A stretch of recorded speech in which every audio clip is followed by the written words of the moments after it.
There was just a major piece of reporting in the Washington Post, and I'm going to take a little bit of time. We would normally do this in a post game, but I'll do this in the main show. Basically documenting that throughout the entire Bush, Obama, and Trump eras, there has been systemic lying and disinformation on the part of the U.S. government and different administrations on what exactly is happening in Afghanistan. Multiple shifting rationales for why we're there. Constant efforts to spin and formulate successes that are not existing.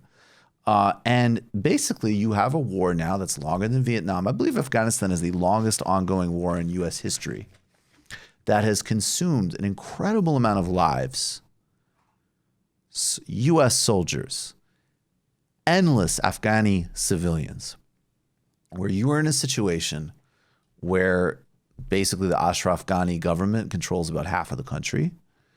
The rest is by various factions of the Taliban. This has deepened and created all sorts of new problems in terms of the U.S. and Pakistani relationship. It has been a boon in some respects for the Pakistani intelligence services, ISI, who play a double game with the CIA and the Taliban. Everybody should read Steve Call's Directorate S book. It's also had an enormously damaging effect on Central Asia and on Pakistan.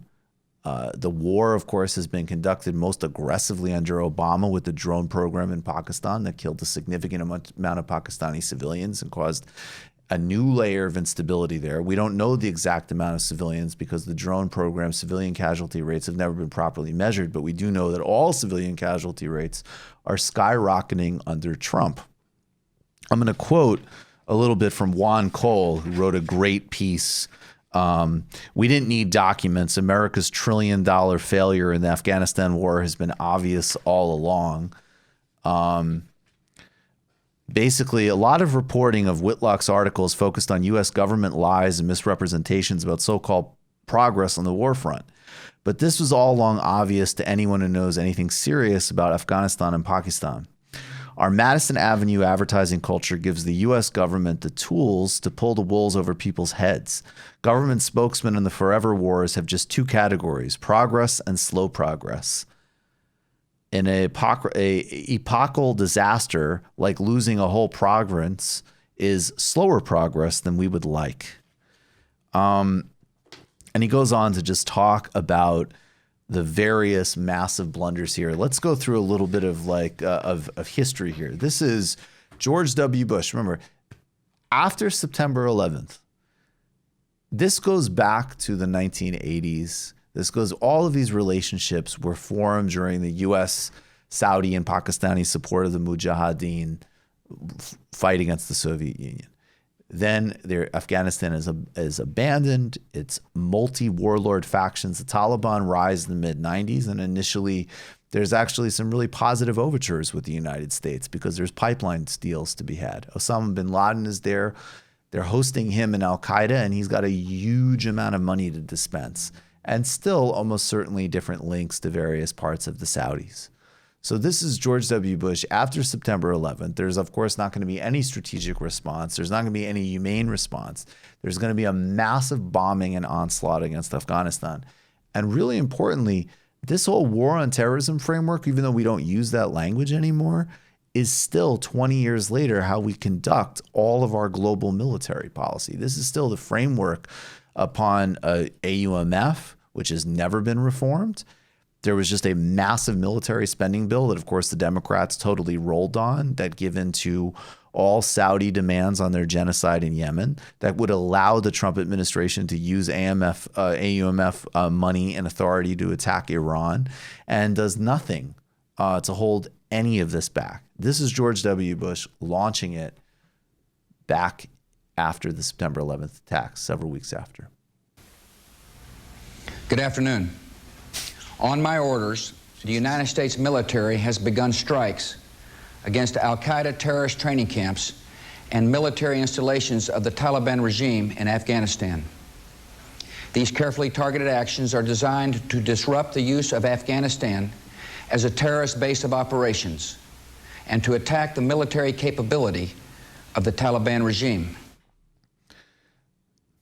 Now, this went on for multiple years, and after initially sort of claiming success by essentially putting the Northern Alliance into power, dispersing the Taliban and Al-Qaeda, and again, a huge amount of civilian casualties, loss of U.S. life, Afghanistan just kept going and going, and it was not successful. In fact, it was destabilizing Pakistan. There was all sorts of, not all sorts of reporting. It was still pretty underreported then of problems in the Karzai government.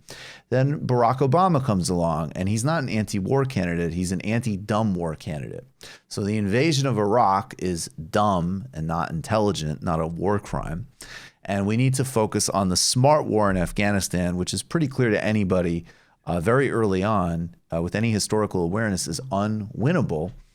But Obama still makes a Machiavellian calculation to surge troops in Afghanistan under military pressure and with political calculation. This review is now complete. And as Commander-in-Chief, I have determined that it is in our vital national interest to send an additional 30,000 U.S. troops to Afghanistan. After 18 months, our troops will begin to come home. These are the resources that we need to seize the initiative while building the Afghan capacity that can allow for a responsible transition of our forces out of Afghanistan. I do not make this decision lightly. I opposed the war in Iraq precisely because I believe that we must exercise restraint in the use of military force and always consider the long-term consequences of our actions. We have been at war now for 8 years, at enormous cost in lives and resources. Years of debate over Iraq and terrorism have left our unity on national security issues in tatters and created a highly polarized and partisan backdrop for this effort.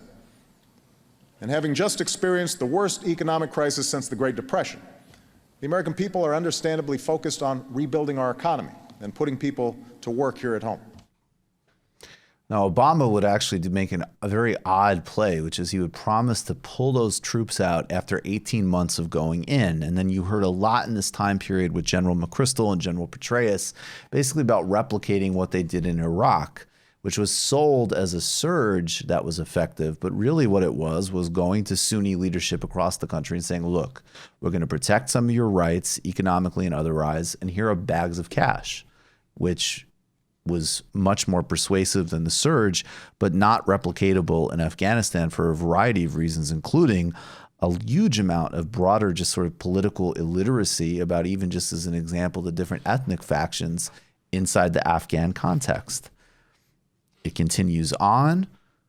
We're rolling right through, including, of course, an accelerated drone warfare and the relationship with Pakistan. And then this guy became president. Well, thank you very much, Mr. President. 52 compared to thousands, and we're doing a tremendous job. And as you know, a big part of that job is ISIS, certainly the biggest, and Al-Qaeda, and we've got them down very low numbers. We'll have that totally taken care of in a very short period of time, and we'll see what happens. The Taliban wants to make a deal. We'll see if they want to make a deal. It's got to be a real deal, but we'll see. But they want to make a deal. And they only want to make a deal because you're doing a great job. That's the only reason they want to make a deal. So I want to thank you, and I want to thank the Afghan soldiers for really, I've spoken to a lot of you today, and you say they're really fighting hard. I was very impressed with that, actually. So I want to thank you.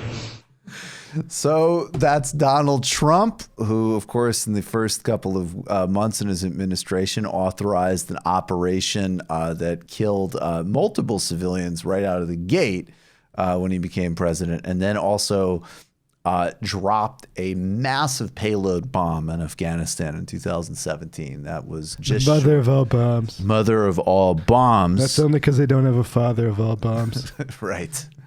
And then Lindsey Graham, the Ultra Hawk, has been saying, according to Indian media reports, that this could all end if the Pakistanis would just stop supporting the Taliban, which is basically like saying, like, yes, this could all end if we had immediate world peace, or if the United States stopped supporting the intelligence services in Pakistan that support the Taliban. These things are slightly complicated, unfortunately, and there's a nexus of relationships that don't work for anybody. 3 months ago, negotiations with the Taliban were canceled, and they are resuming again as of yesterday. Talks between the United States and the Taliban resumed this weekend, 3 weeks after President Donald Trump abruptly canceled negotiations aimed at ending America's longest war.